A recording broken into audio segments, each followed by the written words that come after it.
develop their reading. It encourages independent reading. It encourages love of reading. It gives them time to practice their reading skills.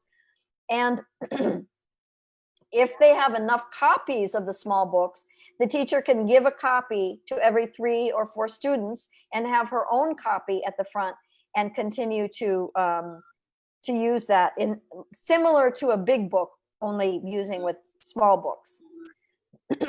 Miss Dianne, I'm sorry to interrupt you, but we had a problem with we had a technical problem with our Facebook live streaming. Can you before you proceed, can you entertain a few questions from the group here, from the participants in the Zoom? Sure. So leeway for our technical people to fix the Facebook live streaming, and then I'm sorry, but okay na po. The Facebook live streaming was already Okay. been resumed. Okay. Thank you. Sorry for interrupting. Yeah, no problem, no problem.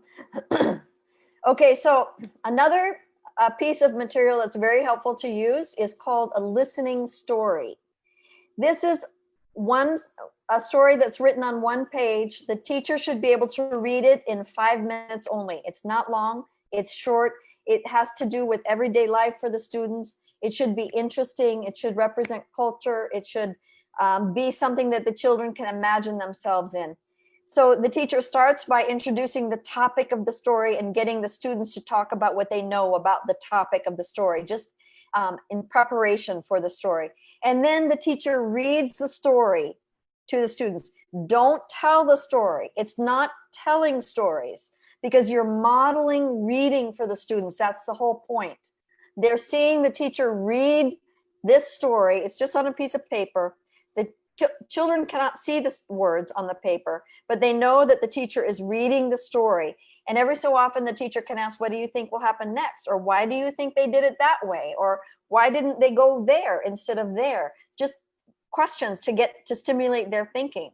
Then at the end, the teacher can ask volunteers to retell the story or to act out the story. They can talk about the story. They can talk about the characters, the ideas in the story, events of the story, actions, anything, just processing that whole story with the students to get them engaged in that story and in literacy activities in general.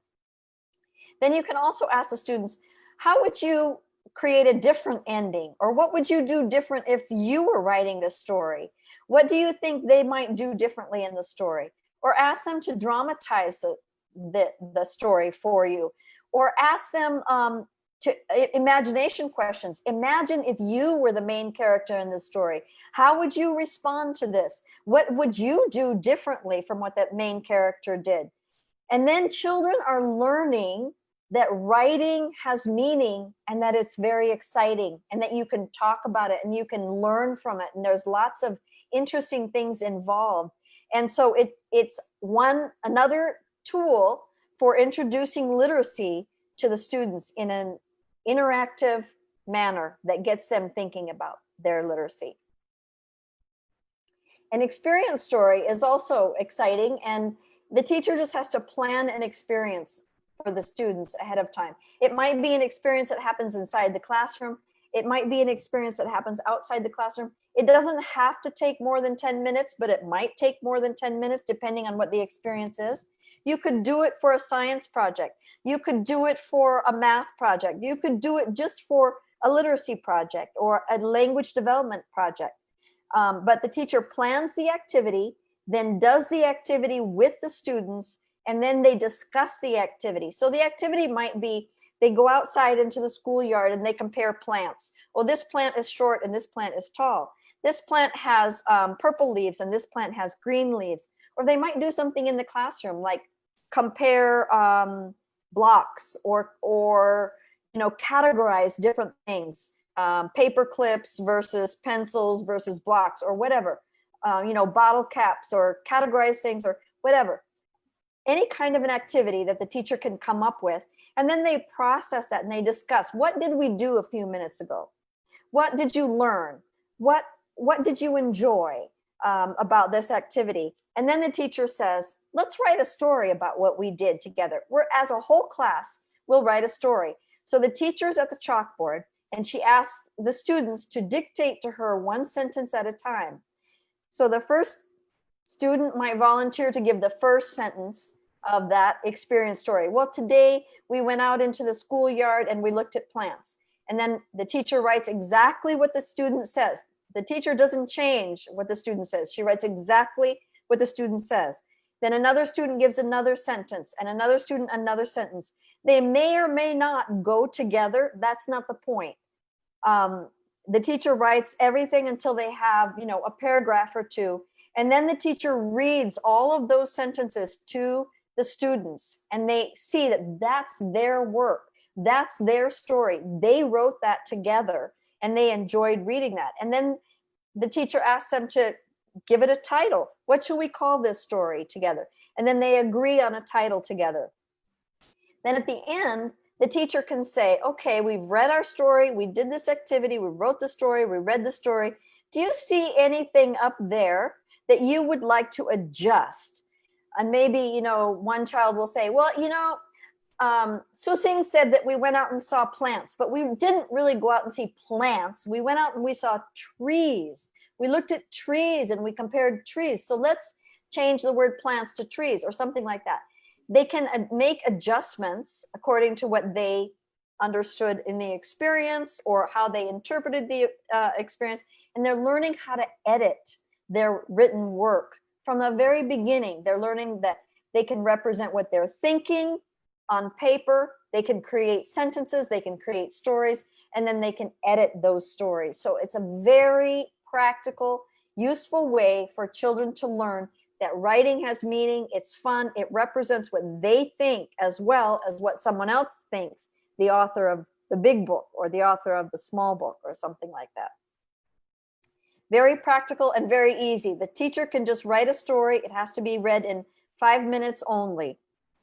Oh, sorry, that's listening story. This is experience story. I'm confusing you now. So let's go on to the next one.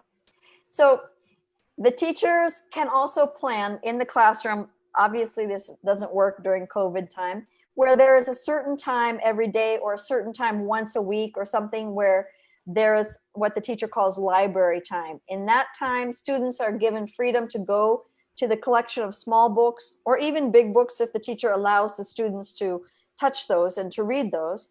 And they select a book and they read.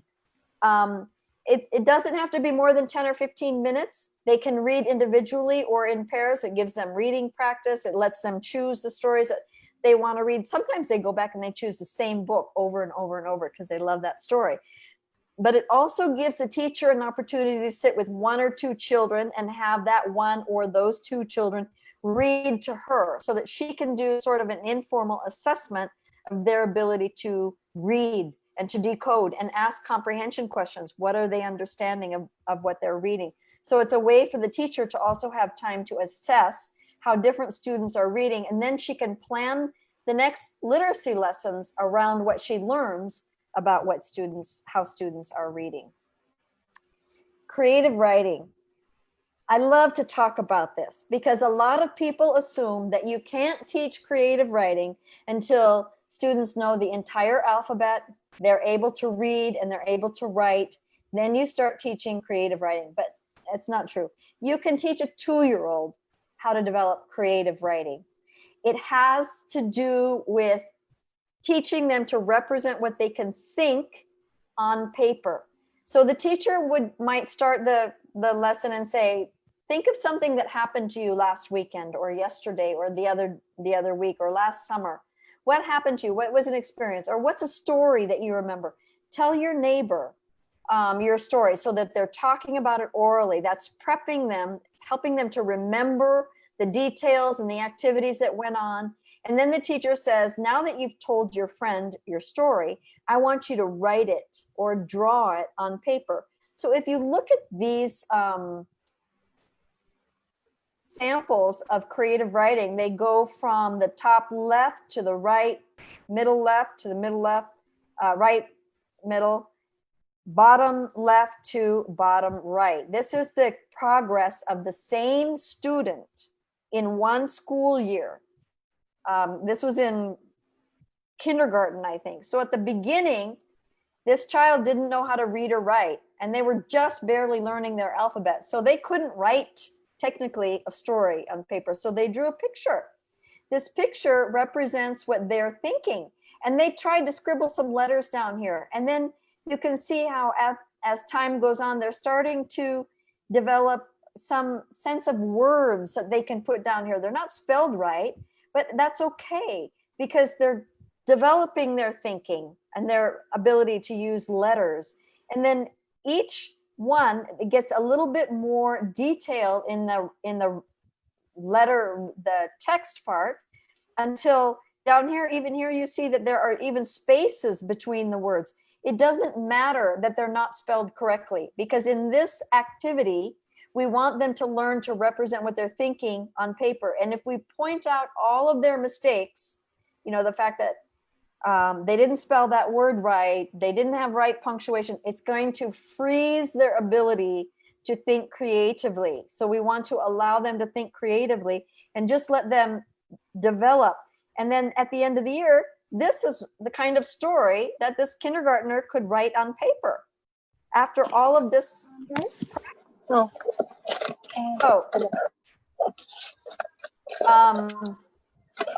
Can you just go to back first? So don't be afraid to start developing creative writing from the very beginning. You don't have to wait until they can write words and sentences. That will thwart their ability. They need to learn to represent their thinking on paper, first through drawing, and then it becomes easier when, as they get older, they can write essays and they can write papers without cutting and pasting what other people say. They can write them from their own thinking very easily because they've grown up doing that and it's very comfortable to them. Many of you may be familiar with primers. Primers are very practical, very useful for introducing literacy to beginning readers. I recommend developing primers that are based not on the order of the alphabet, but primers that are based on the frequency of the letters. So you have, you know, English letters, and you might do a frequency count. You have a text of about maybe 500 words, and you go through that and you count how many A's, how many B's, how many C's. You go through the whole alphabet. And then, you know, sometimes like in this text on the screen where you have 2 T's in the word letters, you just count that as 1 because it's only making 1 sound. If you have an E and an A next to each other and it's only making 1 sound, you just count that as 1 sound. But you lump it together, EA. EA occurs this many times. See? It's right there in reading. It's right there in easier. There's another one in the other reading, etc. You go through and you count all the sounds that are represented by letters, and then you determine what is the most frequently occurring sound in our alphabet. And that's the first letter that you will teach in your primer. So the first lesson, you probably have to teach 3 letters in order to make basic words. But in the very first lesson, they're already putting letters together to make words and possibly phrases. Probably not quite yet until maybe the 3rd lesson. Then you can, once you have a collection of 5 or 7 letters, you can create phrases. It makes reading much more easy because you're starting with the most productive letters and teaching those letters rather than through the order of the alphabet. It also demystifies reading because they're learning letters at the same time as they're reading words, their comprehension is there immediately. They're not delaying their comprehension until they've learned the whole alphabet and then putting things together. They're doing it as they go, step by step.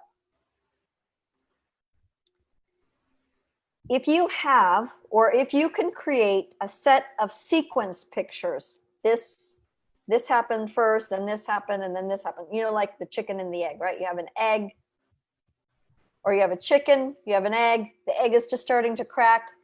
The chick's head is peeking out of the egg, and then the chick is born out of the, you know, you can say, what order do they go in? Well, maybe you'll put the chicken first because the chicken has to lay the egg. Or maybe you'll put the egg first and it goes to the chick and then to the grown-up chicken because they grow up after they're born. anything like that, any kind of a sequence. And you can put them up on the ledge of the chalkboard in any order.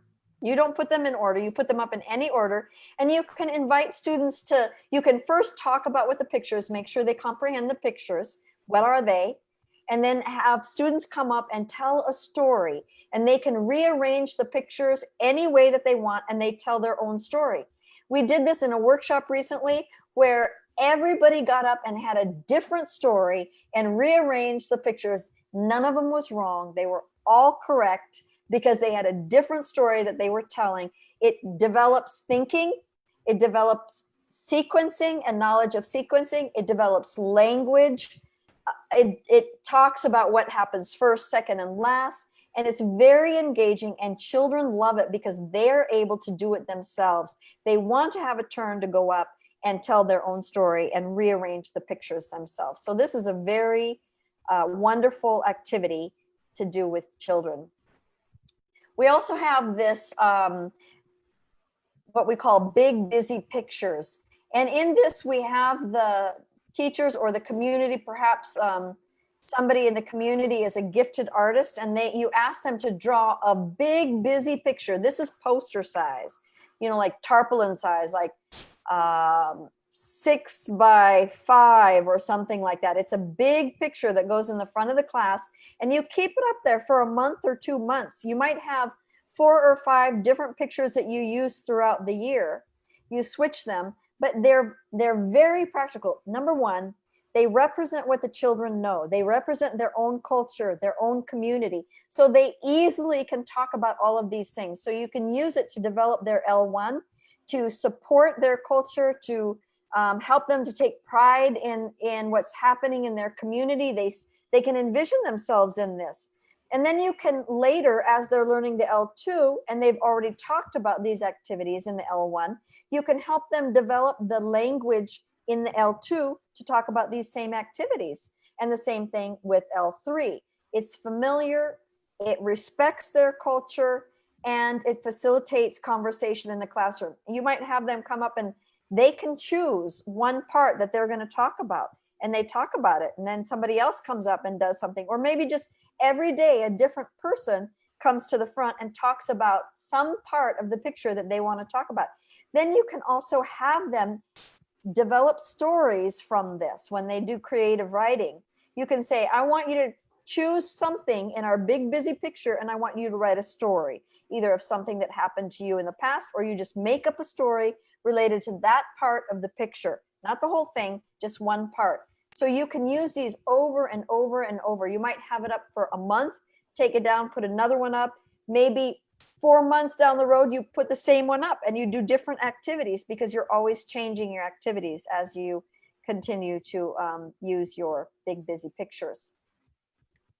So I want to get back to this whole culture component and the cultural resources. You can bring in cultural resources into the classroom. Talk about the way things happened when their grandparents lived. Talk about the way things happen now. This is a Kalinga dance, so you can teach them.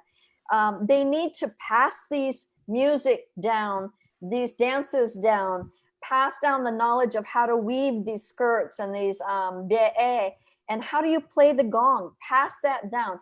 What tools do they use on the farm? What did they use before? Find parents and grandparents and local experts to come into the class and talk about cultural resources, so that you're supporting the local culture, you're teaching them to take pride in it, not to want, you know, shiny new Nike tennis shoes more. You know, I mean, it's fine to have shiny new Nike tennis shoes. There's not a problem with that, but they need to also be able to learn to respect the culture, the way things happened before. They're not going to do things the same way. Everybody wants to have a spigot in their yard, a faucet in their yard where there's running water, or in their house. Nobody wants to walk 2 kilometers down the road to collect water and bring it home. But the reality is that's what happened once upon a time. That's what our grandparents experienced.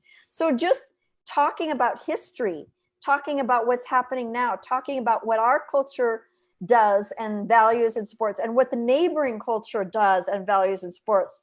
so that we're able to be multicultural people, appreciating each other and what each other has to bring to the table, to the knowledge. So the final question here I'm going to ask is, why on earth is MTB-MLE important? Some teachers say, look, we don't need MTB-MLE. What we need is to learn English so that my child can go to Dubai and get a good job and send money home and support me when I'm old and I can't work anymore. Well, that is valuable. It's not that it's not valuable, but it's how we start and value what children know from their home community, from their home culture and their home language, and how we use that to build on that so that they can learn the next thing that they need to learn. Remember, sometimes people get stuck on the name MTB-MLE, mother tongue based MLE. They get stuck at the mother tongue base because they think it's all just mother tongue. It's not just mother tongue, but that is the foundation. That's where we start. That's where we build from. And then we build other languages and knowledge of other cultures. And that's also how we build content from the content that they know in their culture and their community. And we build more content that they need to know from the curriculum. So it really celebrates all people and aims to support all people so that everybody can achieve their goals, not just those who become highly proficient in English and go off and get a higher degree in education, but everybody can achieve their own goals because they have learned by building on what they already know, adding to that. Okay, I have a couple of observations of Filipino teachers. I have seen,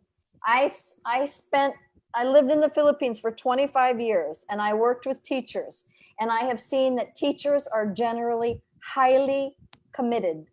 They have already moved beyond this, what they call in the academic literature, methods fetish. They are very caring of their students. They have already adopted a humanizing pedagogy. They care about their students. Some teachers care so much about their students that when they know that a child comes from a home where they don't have enough food to eat, they will bring something for that child to eat during snack time or during lunchtime because they know the child arrives at school hungry. That's how much they care. They spend their own money doing that. They take care of their students as if they're their own children. So their teachers are highly committed. And also I have observed that teachers love to learn and to grapple with new ideas. The thing is, they have to be free to ask their questions honestly and transparently without being afraid of being rebuked for asking their question. If they're free to just respectfully say, I don't get why the mother tongue is so important, then somebody else is free to help them grapple with that and to understand how important the mother tongue is in developing the second language and the third language, because they don't understand how those are linked together and how learning and developing the L1 supports learning the L2 and the L3. Most teachers also want MTB-MLE to succeed. Many teachers are deeply honored that now the government is actually acknowledging their languages and valuing their languages and telling them, use those languages as medium of instruction. They are honored, they're freed, they're excited about that. But the bottom line is, many teachers don't know yet how to do it and how to do it well. So they're asking for more training and they're sincere to do it well, but they need help, they need guidance, they need instruction in what to do next. So that's what this seminar is all about. And the next two will give you even more valuable information on Philippine languages, on inquiry-based learning. And I am so thankful that you have invited me to share, Evan, with you all. And I hope that all the participants here, if you only take one thing away from this session, I hope that you take away the fact that building on the first language and the home culture of the learner is the most important thing that you can do in your classroom. Then you will learn to become a more successful and a more effective teacher, and it will make you feel more fulfilled in your role. Thank you. Maraming salamat po sa inyong lahat. Thank you very much, Ma'am Diane. Napaka-meaningful po your topic. Every slide, every sentence of your presentation is very important and very ano yan, practical. Napakaganda po. So, I'm so happy that with your last slide, your observations, uh, I also happen to have the same observations with the Filipino teachers' attitude towards MTPMLE. So I want to reiterate for the teachers out there in watching through Facebook Live and then dito sa ating Zoom that I'm happy that one of your observations, actually it's on the top, that teachers now are committed and they care about their students more than the curriculum. So that's very important. And then, of course, they also want to succeed, the MTBMLE to succeed. Just like us, the advocates of MTBMLE, the teachers in the field, as well as our frontliners of education, also want MTBMLE to succeed. And third, they also love learning. And also, this is also very valid that the teachers on the field are always asking for more trainings like this. So we are very glad that you're able to spend time with us and share your knowledge, your expertise on mother tongue based multilingual education. So now I will take this opportunity to answer questions, right? So our participants from the Facebook Live, please prepare, write your questions so that we can address them. Our speaker and also our consultants here, Sir Rick and other facilitators can answer your questions. And for our Zoom participants, you can raise your hand, you can open your camera, you can mute your microphone, and then directly throw your question to our speaker. Sino po mauuna magtanong? Who wants to ask question first? Most of the participants in the Facebook Live are really expressing their thank for this very important discussion, Ms. Dianne. They have learned so much. So who has a question from our Zoom participants?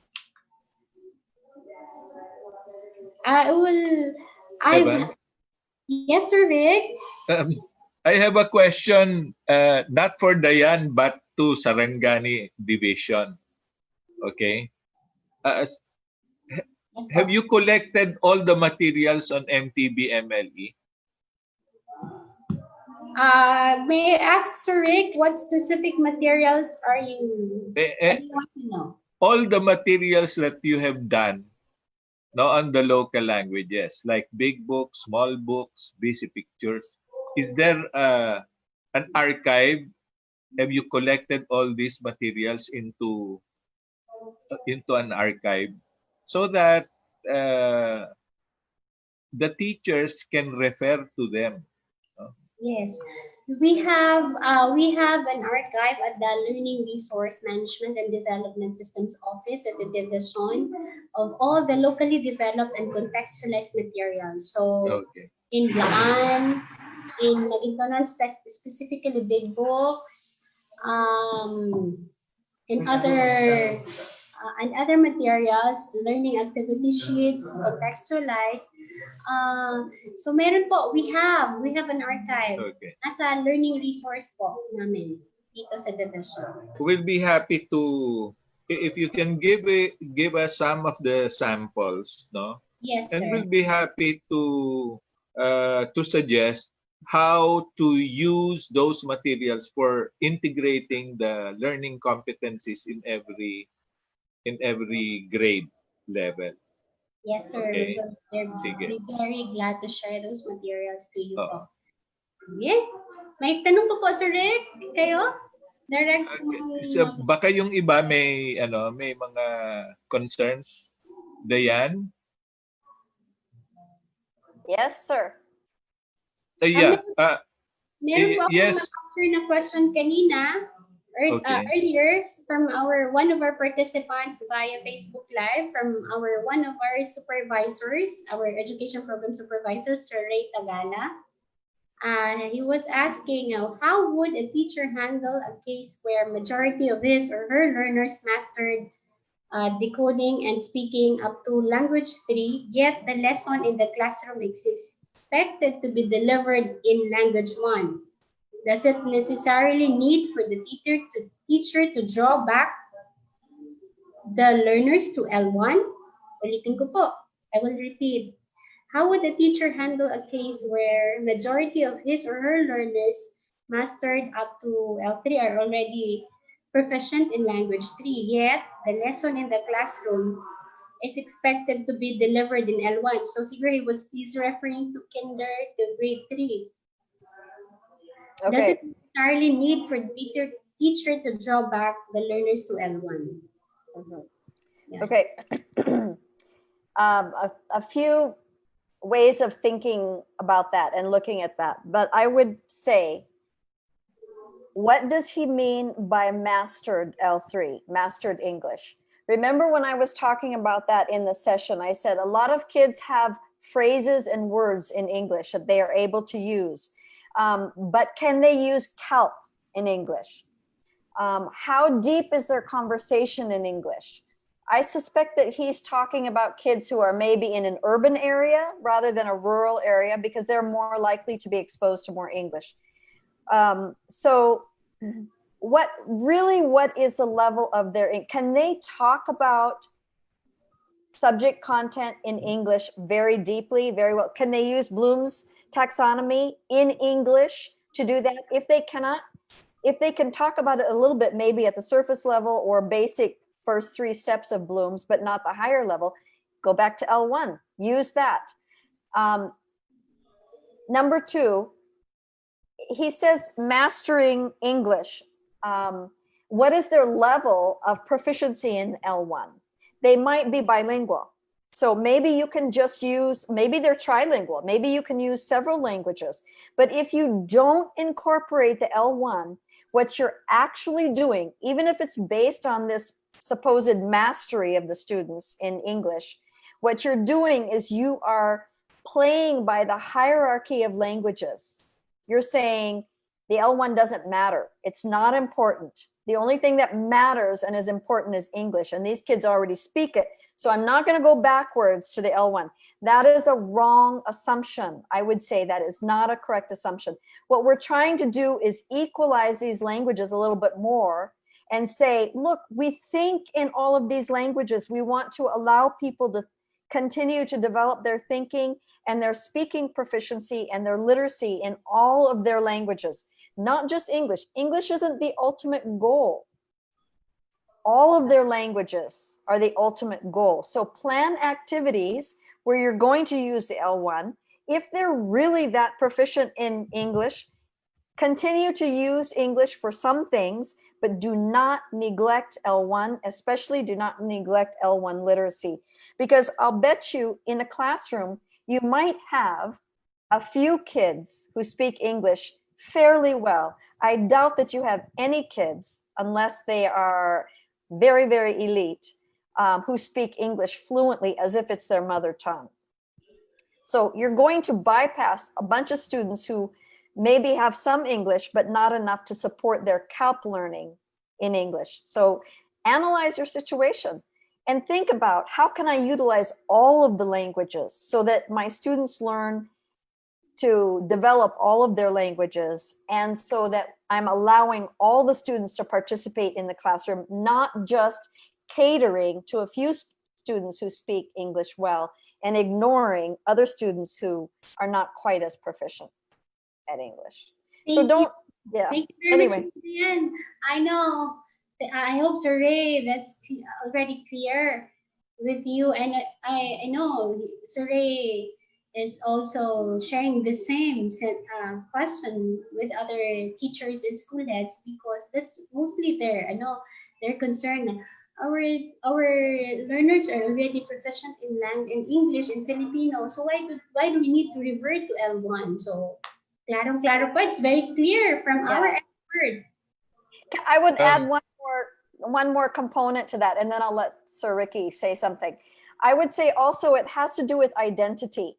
Who do they identify with mostly? What we want to do is to help our kids grow up with multiple identities, right?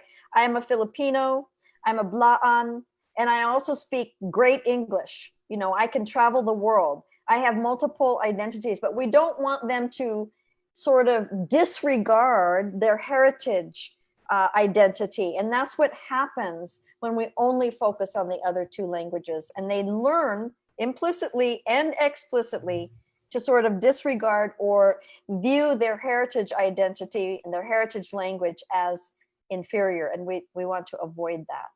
Sorry, you were going to say something, Dr. Nolasco? Yeah, I was about to say, no, the question is really not clear to me, because he or she might be talking of the L1 in a different way. Okay, L1 is really the language you know best and you use most. Okay, so if there are people who speak Filipino or even English as the first language, then that is the first language. And I think that person has the right to be educated in the first language. Then you add the other languages. Okay. So this is so it's even if you are in Soc Sargent, no, and Ilocano is your first language, then you have to be schooled. The thing is, you have to start from that language, no, and progress to add the other required languages. So MTBMLE is an additive uh, process, no? It's an additive education. It's an L1 plus L2 education. It's not an L1 to L2 education, which means that if you've already learned the L2, you're going to destroy that bridge, no, and proceed, no, to L2 and forget the L1. So this is a very important concept that I think many educators have failed to be apprised of, no, that MTBMLE is L1 plus L2 education. It's not an L1 to L2 education. No? It's not subtractive. No? And we're going to talk about that later, no? During the third lecture. Okay? Sige, so may mga tanong pa ba sa mga participants natin dyan sa Facebook Live? Udto na. Udto na, paniudto na. Paniudto na. Oo, may mga tanong pa ba galing sa ating participants sa Zoom? Pasensya po kanina, nagkaroon tayo ng technical glitch, naputol po ang Facebook live streaming natin, but eventually For how many minutes, ma'am? Ano? Nasa 5 minutes po, sir. Okay. So walay, okay. Okay. So, naapay pangutana? Dito may po. May pamangkot pa? Tama ba, pamangkot? Pamangkot pa dito. From a teacher in Hello, Ma'am Dianne. I am speaking in line of mathematics subject. Itong mother tongue as a language of instruction. I am teaching fast learners group, and I found it difficult to teach in math in language 1 medium of instruction. This is from Ma'am Geraldine Jovita Diofol. So teacher po siya she is a teacher of fast learners. Asang grade? Asang grade? Unsang grade level? She did not mention kung anong grade level, pero nasa grade 1, 2, and 3 siguro. Kasi yung may mga medium of instruction. Ma'am Dianne? Yeah, that goes back to the whole concept of CALP. I bet she's referring to the fact that it's hard to determine what the CALP terms are for math in the L1, and she's more comfortable teaching in English, and her students seem to be catching on in English. So, I would say that she needs to slow herself down and think about it. But even if she uses CALP terms, so for example, teaching long division or something, and they're getting long division, and she uses those CALP terms, division, divisor, all of those terms that go with that in English, that's fine, but you still have to explain the process in a language that they understand. Even if you use the CALP terms from English. You still have to talk about the process in the L1. And if you can do it in both languages, say they're fast learners and they're pretty strong English speakers, then teach them, if you want to teach them in English, and then ask them to explain to you what they learned, but they have to use the mother tongue. They cannot use English. Then you can determine what is their level of comprehension, what is their level of understanding. And then you will see, okay, they got it. So, but you just don't want to leave the L1 out. Use the L1 there. And I would bet, even if they're fast learners, they learn the process of division, for example, then you give them a new problem that they haven't ever seen before. And you say, talk me through this step by step using the mother tongue, see what they understand. And then you can assess, are they really learning that well? And if they can talk you through it in the L1, then they are, but still use multiple languages. Even if you think they're learning well in English, do not limit yourself to English and do not limit them to English. Thank May you. I say something, Evan? No? Yes, sir. First is, please collect all the questions. No, then we can discuss it when we meet the core group. Okay. The second one is, if you don't know the terms, okay, and you're more familiar with the terms in English or in Tagalog, then use those terms, but in the grammar of the first language. No, pananglitan, katong divide, katong, no? Okay. Bye. So, you can say, i-divide, okay? I-divide nimo kining number, no, with this number, okay? But using the grammar of the first language. And that is what is called translanguaging. Okay, and this has received a very positive reception. No, it has gotten a positive review from the other teachers. No, we're going to talk about that. No, Pauline is a math teacher, and she has a long line of experience, no, in teaching, no, in the mother tongue, especially in Japan. More questions? Questions? There are no more questions from our Okay, Zoom it's participants. already 12 quarter. I think it's already 9 in the evening in California. Dianne, Yep. is that Yep. correct? Yep, And it is. Dianne hasn't taken dinner yet. Not yet, no? Not yet. Oh, okay. So, Evan? Yes. So, on behalf of the Division DepEd Sarangani, I would like to express our deepest gratitude to Ms. Dianne Dekker Thank you. for being with us today, this morning.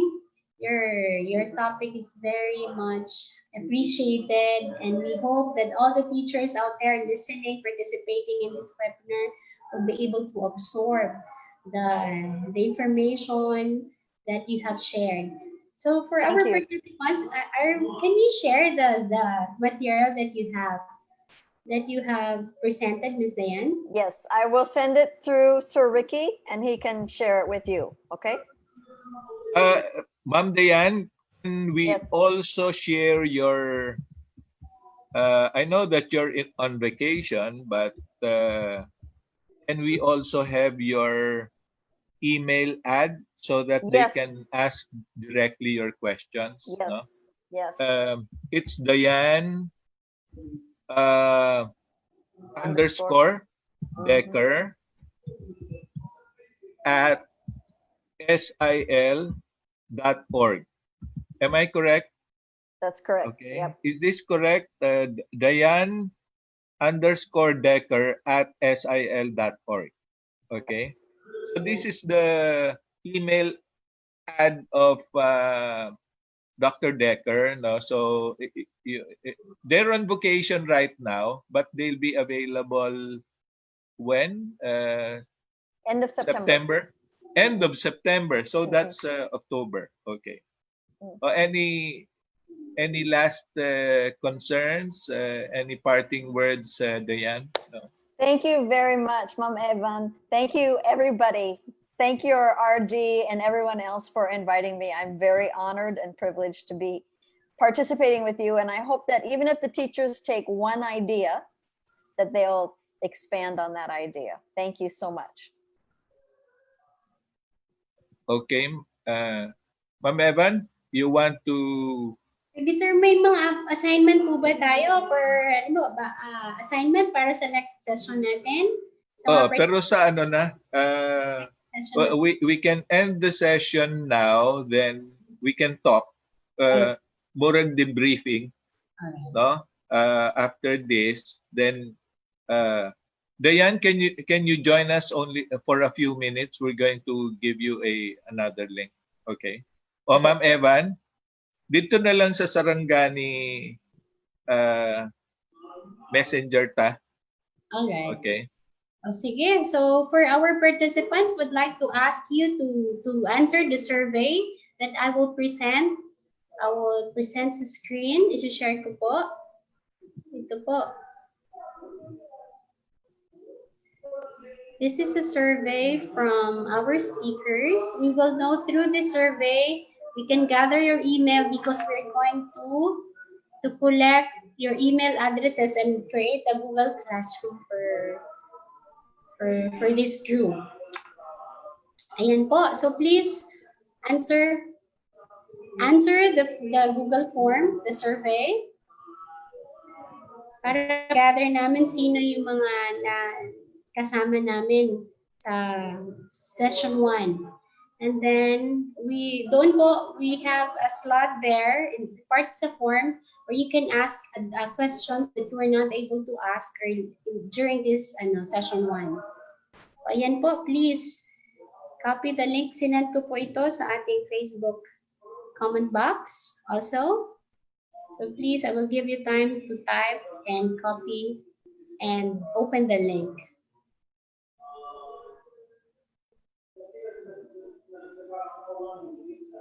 For our district supervisors, please also guide our teachers and school heads to fill up the form.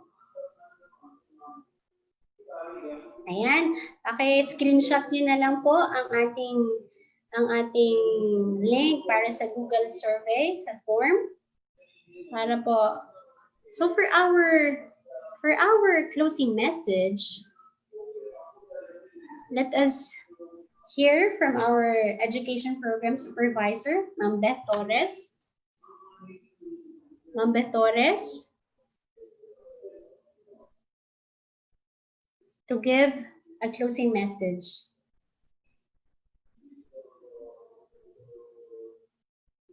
Hello, everyone. Thank you very much. Beth, your camera is still closed. Can you please open your camera? Hindi siya mabuksan. Wala. I cannot open it anymore. Just listen to the audio.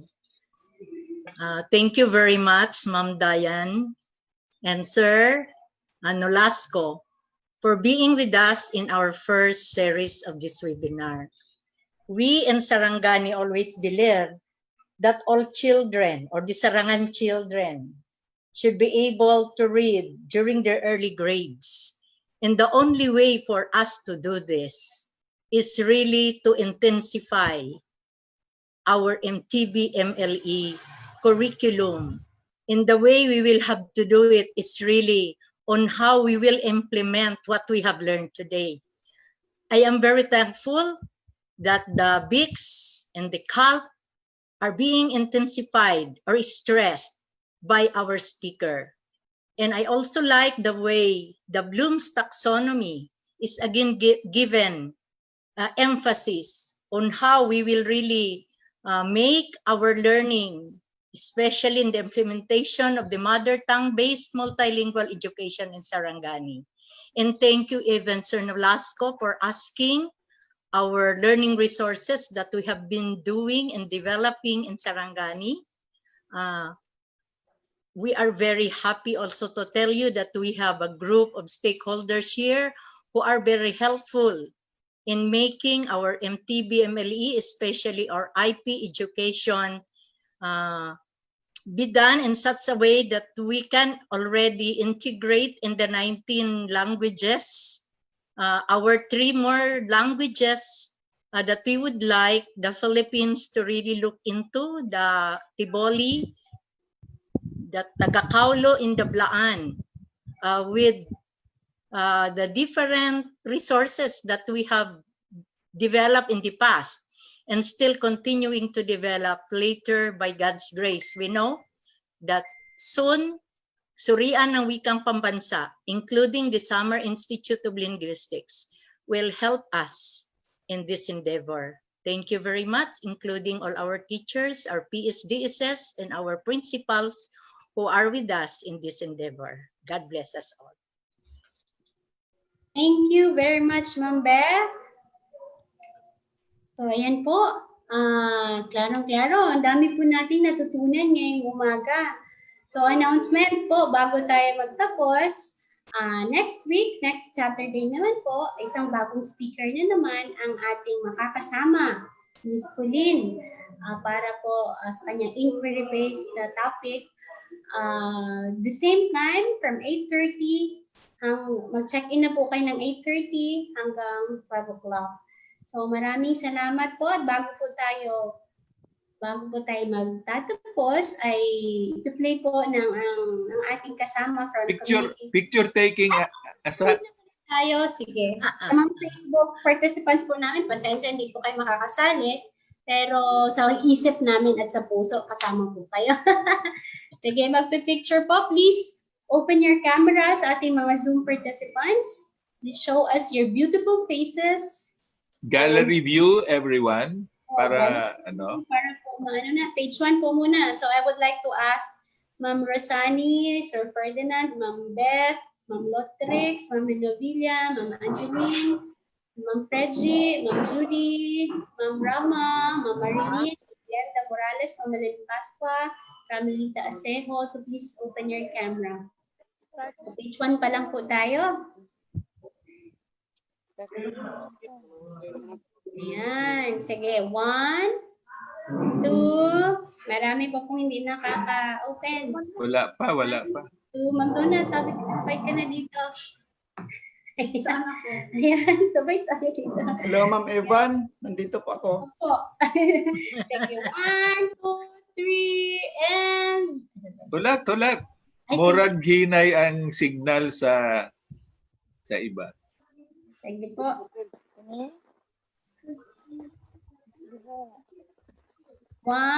2, 3, and smile.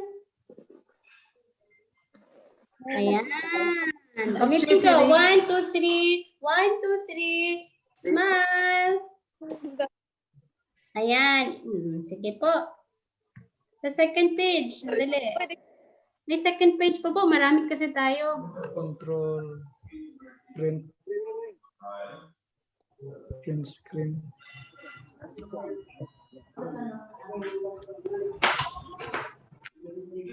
Ayun. Ayan, sa page 2. Sige, lahat. Smile again, lahat. Kasi hindi nyo alam kung sino na sa page 2. Smile po lahat. Asaman ka? Wala. Sige. Open po, sir. 1, 2, 3. Everybody, please open your camera. 1, 2. Ma'am Tinay. Andiyan siya. Ma'am Myra. I'm using my desktop. Go ahead lang po. 1, 2, 3. Smile. Okay. Sige. So, Ma'am Tinay Ma'am Christina will play some videos from Communication Foundation for Asia. Maraming salamat po, Sir. Ma'am Dianne, Miss Dianne, thank you very much. Mr. Rick, thank you very much. Hindi po na po ako magpapaalam kasi hanggang sa susunod na Sabado po tayo. Thank you, Sir Ricky. Bye-bye. Thank you, Sir Ricky and Pauline. And Bye-bye. Dianne, thank you very much sa inyo lahat.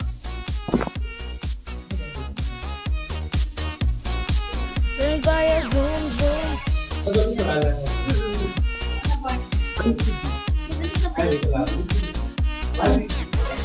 Ready ka ba sa virtual life? Virtual life.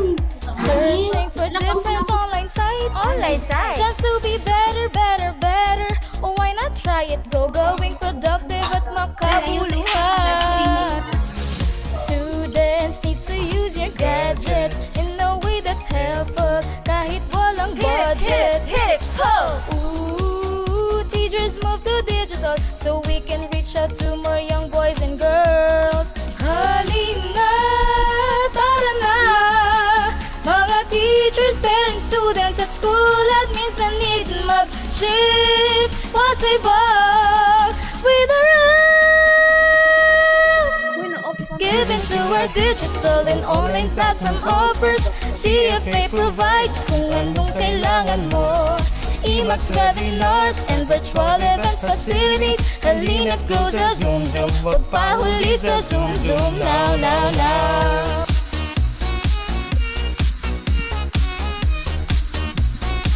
Learn via Zoom.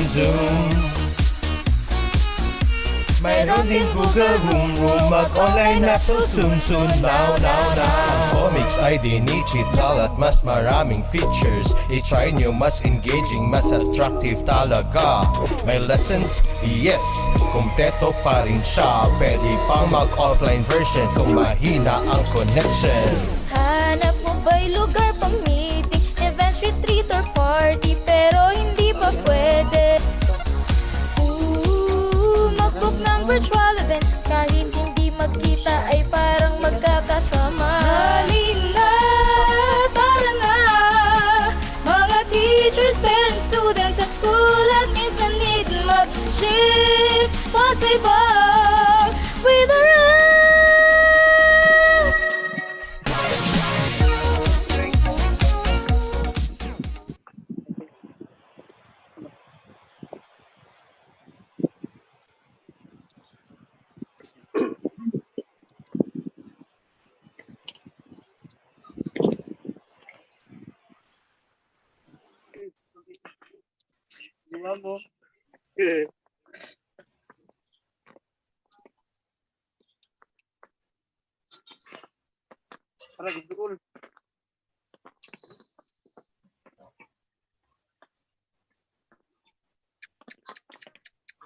Sulod ang tower, oy.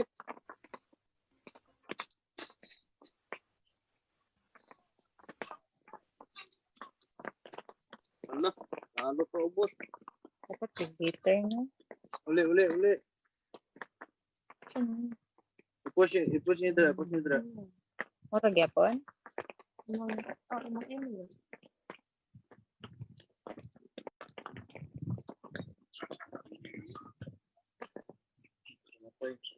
Dekker ka uli, oy.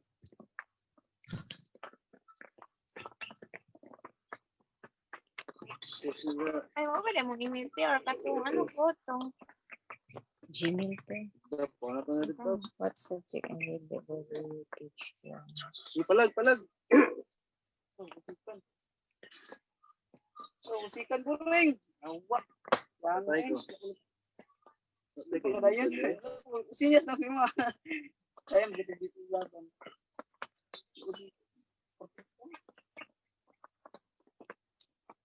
1 point lang. Pasulo ko rin. i-try doon ang kanang I read even sa